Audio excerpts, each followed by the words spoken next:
ভারতের সুপারস্টার থালাপতি বিজয় প্রথমবার নির্বাচনে দাঁড়িয়ে নায়ক থালাপতি বিজয় থেকে হয়ে গেল মুখ্যমন্ত্রী থালাপতি বিজয়।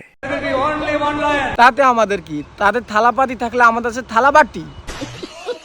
যারা নির্বাচনে দাঁড়ানোর পরই ওই দলই নাই হয়ে গেছে।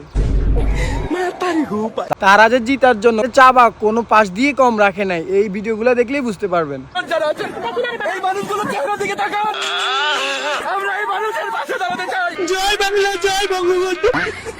তাদের সাথে সাথে নায়িকারাও কিন্তু কম পরিশ্রম করে নাই।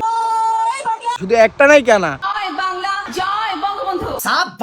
তাদের অবস্থা এখন আমাদের লাভ লস নাই, জীবনটাই লস।